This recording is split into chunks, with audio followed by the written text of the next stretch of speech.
ইলিশ মাছ খেতে কিন্তু পছন্দ করে না এমন মানুষ খুব কম আছে, কারণ জাতীয় মাছ বলে কথা। তো ইলিশ পোলাও আমার কাছে দারুণ লাগে। সেদিন বাসায় ইলিশ পোলাও করেছিলাম, তো ভেবেছি আপনাদের সাথে একটু শেয়ার করব যে কীভাবে রান্না করেছি। খুব ইজি প্রসেস কিন্তু। এখানে পেঁয়াজ বাটা, পেঁয়াজ, রসুন বাটা সবগুলো দিয়ে ভালো করে একটু কষিয়ে নিয়ে একটা আমি পেস্ট তৈরি করেছি।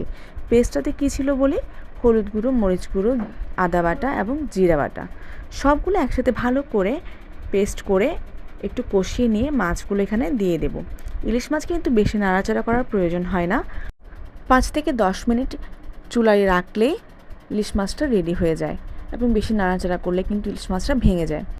এখন পোলাও প্রিপারেশনটা, এখানে তেল আর ঘি আমি ভালো করে গরম করে নিয়ে গরম মশলা দিয়ে দিয়েছি, এবং যে চালটা আমি ধুয়ে রেখেছি পোলাওর জন্য এটা এখানে দিয়ে দেবো। এবং পোলাওয়ের চাল বা বিরিয়ানির চাল আমরা যদি ভালো করে ভাজি তাহলে কিন্তু ভাতটা ঝরঝরে হবে। পোলাওয়ের ভাত এবং বিরিয়ানির ভাত যেটাই বলেন না কেন ঝরঝরে হবে। তো ভালো করে ভেজে আমি এখানে গরম জল দিয়ে দিয়েছি।